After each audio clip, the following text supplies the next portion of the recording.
Good evening, ladies and gentlemen. Nice to see you. How are you? Are you all right? My mother criticised my comedy recently. She said, Nish, there's a problem with your comedy. I said, what is the problem? She said, well, you're a left-wing comedian. I said, why is that a problem? She said, well, all comedians are left-wing. It's boring.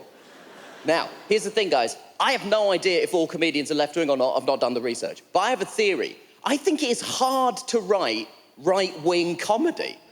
And I know because I've been trying, okay? This is the best I could come up with for right-wing comedy. Hey, don't you hate it when you start earning over $100,000 a year and you move up an income tax bracket? It doesn't work, except for the people in the better seats who are just looking at me like, yeah, Nish, that is hard. Thank you for acknowledging our struggle. But I don't think there's a problem. I think all that's going on is stand-up comedy is an art form wherein it's easier to express left-wing political beliefs. But if you look over the entire cultural spectrum, it balances itself out. There's as much stuff that's inherently left-wing as there is inherently right-wing. Because I would argue, as much as no one wants to see a right-wing comedian, even fewer people wants to see a left-wing action film. Like, I am left-wing and I love action films, but I have no desire to watch a left-wing action film because that would be the most boring film of all time. I got no interest in watching the Avengers apply to the UN Security Council. But I think it's great. Culture finds a way of balancing itself out. Left-wing people have some stuff, right-wing people have some stuff. Left-wing people have comedy and folk music. Right-wing people have action movies and board games. Because when I was growing up, the board game I played most often, I can't believe we allow children to play this game. I'm talking, of course, about Monopoly. I cannot believe Monopoly is a game. First of all, it's called Monopoly. Now, that is a financial crime. We have governmental bodies designed to prevent. There's no games named after other financial crimes. There's no embezzlement ball or, hey, kids, build your own Lego Ponzi scheme. People are worried about Grand Theft Auto. Monopoly reinforces the idea that a right-wing way of running your economy is the right way to do so. Because all the public works, the electric company, the train station, you can just buy them. And then the more of them you own, the more money you make. What happens if you go to jail? Nothing, as long as you can afford to bribe your way out.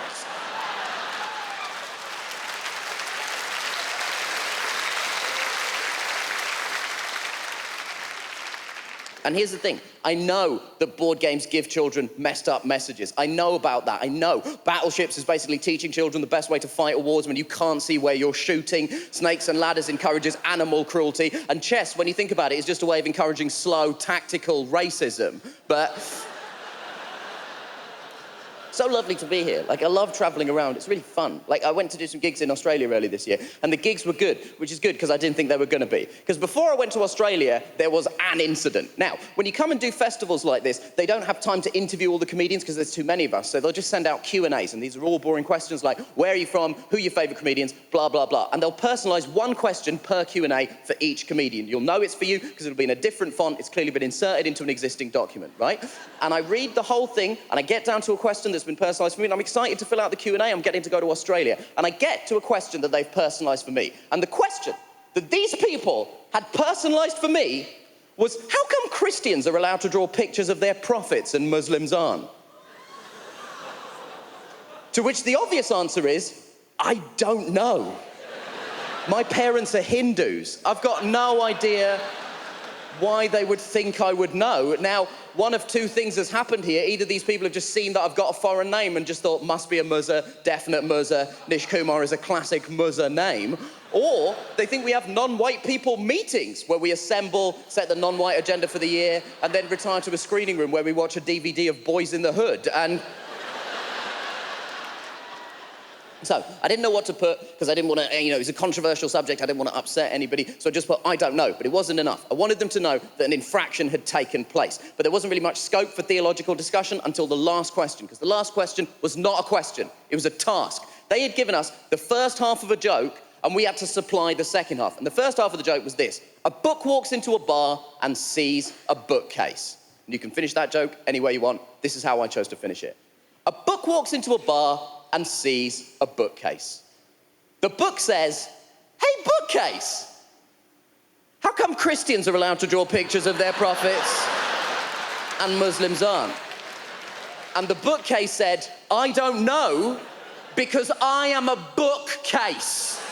and as such have no knowledge of the intricacies of Islamic theology. I assume you're asking me because I'm a brown bookcase? In which case, get lost. Ladies and gentlemen, thank you so much for having me. It is a privilege to be here. Goodbye.